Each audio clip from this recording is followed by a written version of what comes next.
They're listening.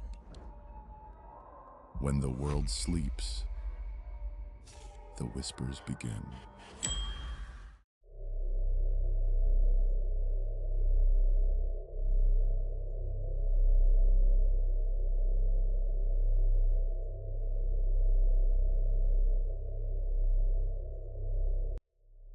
I was told not to come back here.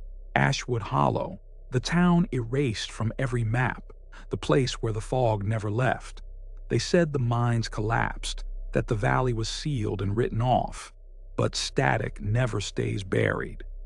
I found a cassette marked Field Log Era 1, Frozen Descent. No date, no label, only that same low frequency, 19 hertz. When slowed down, the waveform spelled 3 words. Come see us. So tonight, I listen.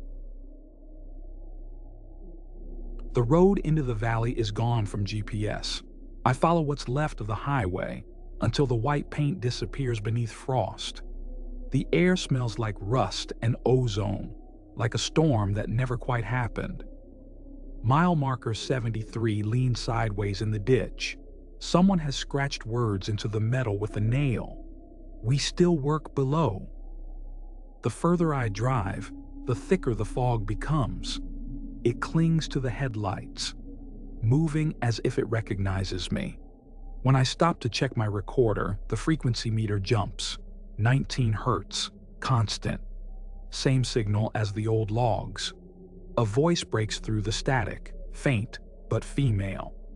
You came back. I freeze. It's not through the speakers. It's coming from the air vent beside me. The voice vibrates in the cold metal, echoing the same words again. You came back. I turn off the ignition. The truck dies, but the radio keeps whispering beneath the silence. Ashwood Hollow begins where the forest swallows the road. There's a wooden sign barely standing, letters carved deep but filled with ice. Welcome to Ashwood, mine safe, live free. The first word, welcome, has been scratched out. In its place, someone etched a symbol, a circle split by 3 downward lines. It looks like sound waves breaking apart. My recorder flickers. Temperature -17. Audio unstable. Signal constant pulse. When I play it back, the whisper hides inside the wind. Whisper. It's under you now. I lower the mic toward the ground. For a moment, I swear the snow hums. Tiny vibrations like thousands of voices buried just beneath the crust. That's when I realize the mine was never closed. Something is still moving below. The only standing building in the valley is a roadside motel, the Hollow's Inn. Half the windows are boarded, the rest stare blankly into the fog. Inside, the front desk is covered in frost. Behind it, an answering machine still blinking red. 12 unheard messages. If anyone finds this, don't stay in room 7. The phone rings from underneath the bed. The air vents hum when the snow stops. It's not the wind. Each recording ends with the same sound, a wet inhale, like someone breathing through ice. The 13th light blinks, though there were only 12 slots. When I press play, it speaks directly, not a recording. You shouldn't have left the truck. The bulb above the reception flickers to the rhythm of her voice. On, off, 19 times. Then the machine stops. The cassette inside has frozen solid. The map from the motel lobby shows a red X about 2 miles south, the Ashwood Mine. Every path in the snow bends toward it, like something dragging the forest inward. The entrance isn't a cave anymore. It's a throat cut open by time. Rails vanish into blackness. Icicles hang like teeth. I step inside. The air temperature drops instantly, -27. My breath crystallizes midair. On the first wall, graffiti carved by hand. We work by ear. The letters are uneven, gouged deep. As my flashlight sweeps across them, frost blooms outward, forming shapes like sound waves. That's when I realize they're not graffiti. They're frequency graphs. Someone carved voices into stone. Keep walking. The deeper I go, the louder the pulse becomes. It's not sound anymore. It's pressure. Throbbing behind my eyes, syncing with my heartbeat. When I turn off the recorder, the whisper doesn't stop. We never stop mining.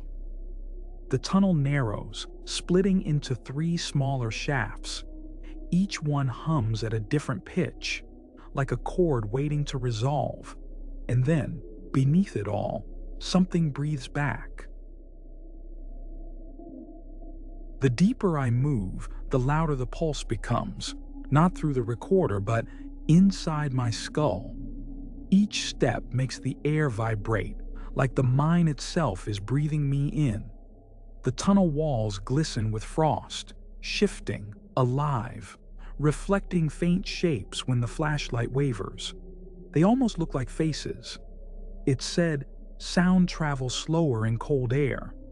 But here, every whisper arrives before the breath that makes it. My recorder picks up 3 frequencies layered over each other, 19 hertz, 38 hertz, and 57 hertz, a perfect harmonic structure, like someone tuned the dark. We built this place with echoes. We built this place with you. The beam of light catches something, a frozen helmet fused to stone, still wearing its miner's tag. I brush off the frost. Under the glass visor, a human jaw smiles back, teeth blackened, frozen mid-laughter. When I turn away, I hear the same laughter from behind me. I'm not alone down here. After 30 meters, the tunnel widens into a circular chamber, ceiling too high to see. Walls glimmer with crystallized salt, and in the center, a pool of frozen water, smooth as glass, perfectly still. Something hums beneath it. The frequency rises, 19.03 hertz exactly. When I kneel to record, the ice responds. It vibrates softly, carving patterns into the frost. Concentric rings, expanding outward, like ripples in time. Then a faint female voice seeps through the recorder, clearer than before. You're hearing what we see. Who are you? The miners never left. They found a way to stay inside the sound. The surface of the ice cracks, not from pressure but from vibration. Something moves beneath the frozen layer, circling the pool like a heartbeat. Then, from inside the recorder, a second voice joins in, my own. You shouldn't have come this far. That's me. That's my voice from a future that hasn't happened yet. The static spikes. The flashlight flickers out. In the darkness, 100 breaths whisper at once. Stay, stay, stay. I tried retracing my steps. Every tunnel looks the same. Only the whispers move. The air gets warmer as I climb, but the warmth feels wrong, like standing too close to a dying engine. Each time I check the recorder, there's a new track labeled recovered audio, but I never hit record. The last one begins to play on its own. There is no up, only in. We walk the same circle until we learn to listen. The tunnel collapses behind me, not stone, not dust, but sound, folding in on itself. The rumble comes from the walls, a vibration thick enough to choke on. I run. Every footstep echoes twice, once ahead of me, once behind. The second echo answers in perfect rhythm, as if something is following, matching my breath for breath. Then, suddenly, a light. Faint orange glow, flickering through the fog ahead. I reach it. A stairwell carved out of ice. The air smells of metal and ozone. The hum stops, and on the top step, my old field bag is waiting, the same one I lost 3 months ago at Cold Run Valley.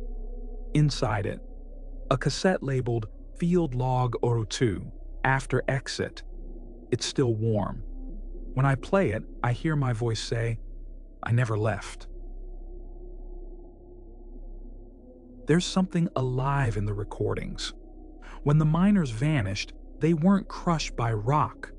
They were absorbed by the sound. Every frequency down here is a body. Every echo is a memory trying to speak. The chamber ahead glows faintly amber, like candlelight underwater. At its center stands a column of black ice with dozens of cassette reels frozen inside, each spinning, though there's no motor. When I press my hand against the surface, the reels stop, and the whisper speaks directly into my head. We built a mouth out of silence. We needed someone to listen. What do you want from me? Not want. Remember. The light intensifies, the chamber pulsing in rhythm with my heartbeat. Each pulse carries my own voice, from old logs, from interviews, from dreams. They're all repeating the same phrase. It's rewriting me. The whisper path isn't a frequency, it's a contagion of memory. Every sound that enters becomes a reflection, and once it knows your tone, it speaks through you. I try to shut the recorder off, but it doesn't stop. The whisper breathes one last phrase, slow, deliberate, tender. Now we have your voice. I don't know how long I've been underground. Time here isn't measured in hours. It's measured in repetitions. Every sound repeats until it learns something new. I keep hearing the same line through the static, my own voice asking, "Are you recording this?" But the question comes before I speak it. The whisper isn't following me anymore. It's anticipating. I play the last segment back, and the voice answers the question I haven't asked yet. We already did. It knows the future because it's written on magnetic tape, a loop spinning in both directions. I try to destroy the recorder. Each time the hammer strikes, the sound doubles back. Metal against metal, then flesh against bone. When I look down, the handle's gone cold. My fingerprints have frozen onto it like grooves on vinyl. There's an old saying among field archivists: every sound wants to live again. But here, rebirth isn't mercy, it's recursion. If you stop listening, you stop existing. Something's changing inside me. When I breathe, the air trembles. The frost on the walls melts in shapes of waveforms. Each exhale leaves words written in vapor. Stay. Still. I hear movement, not footsteps, but synchronization, my heartbeat matching another. The whisper begins to speak exactly with me, syllable for syllable.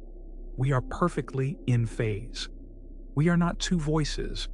We are a recording playing itself back. I see myself standing in the corridor ahead. Same parka, same lamp, same trembling hand. He raises his recorder. I hear the click before it happens. We lock eyes.